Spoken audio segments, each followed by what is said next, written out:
everybody, and welcome. It is National Pet Day. I'm going to scoot the camera over just a little bit so you can have a better view of what I'm doing. Oh, I hope everybody's doing well on this rainy Sunday here in Florida or the Tampa Bay area.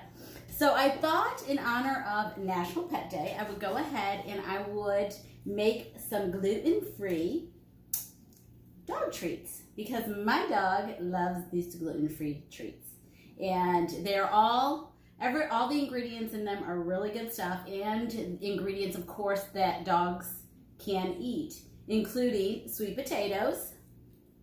So what I do is I make these, and I'll make a few, like maybe enough for a few days, and then I'll go ahead and I will save the batch of whatever I don't make, and I will use that another day for baking. But nonetheless, I go ahead and I just put one sweet potato in my mixer. And now what I'm going to do is I'm going to add half a banana. Where did my banana go? Here's my banana. And I like them to be really, really ripe.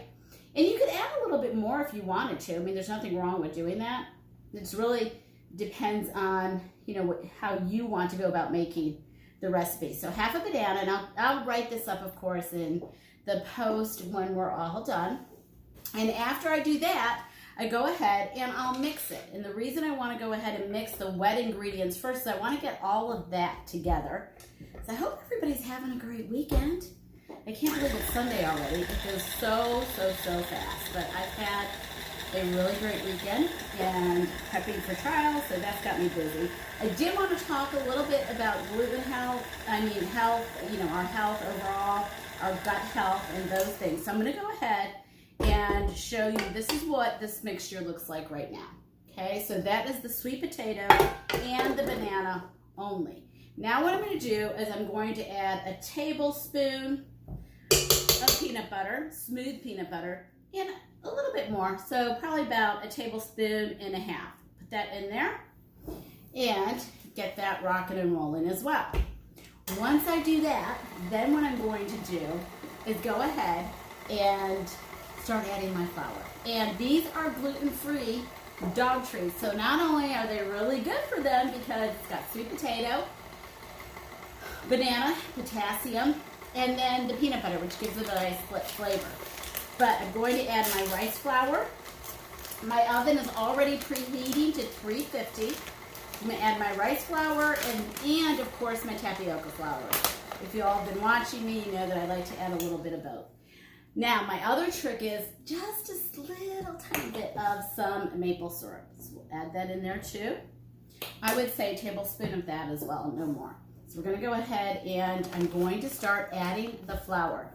Now, I'm actually going to measure. Surprise, surprise. I know. How often do I do that? Almost never. So this is a third of a cup.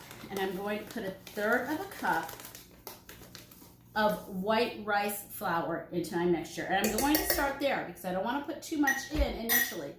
Now, also, the consistency of the biscuits, the dog treats, really depends on how much flour you want to add, right?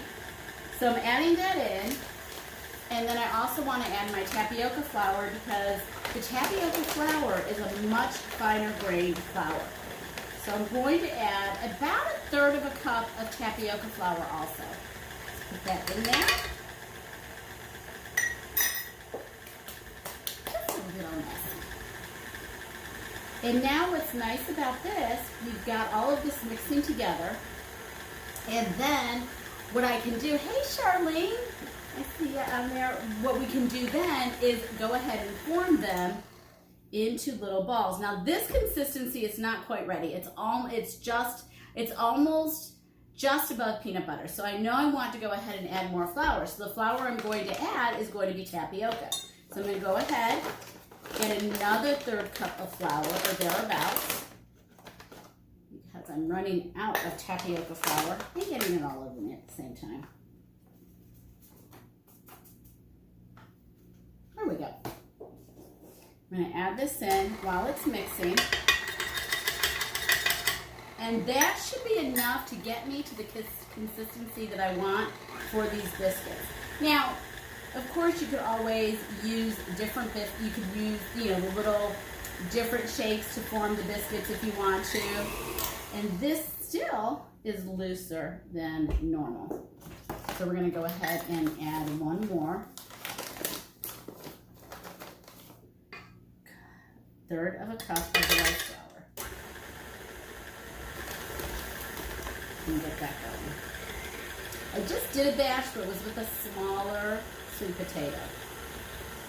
And what you can also do, which is really good, is if you put your dough in the refrigerator for a little bit, it helps it to harden and gives you more of that firmer consistency.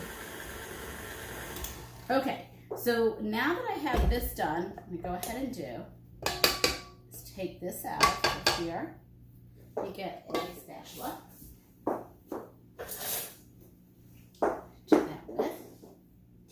And so I said I wanted to talk with everybody about gut health. I can't believe it's National Pet Day. I thought we had one recently, but that was, of course, Love Our Dogs Day, right? Could have made these then. So I have my consistency, and you know what's really great about this, too?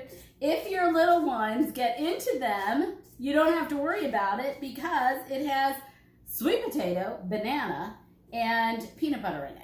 And then the rice flour and everything. So you don't have to worry. There's no preservatives of it, any nature in there.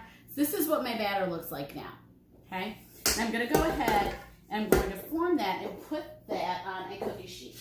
Now, I'd like to put a little bit, just a little bit of oil on my cookie sheets. You don't want to put too much, of course, because we're doing these for our little doggos. But just a little bit. Not more than a teaspoonful, because you're just going to spread it around. There we go.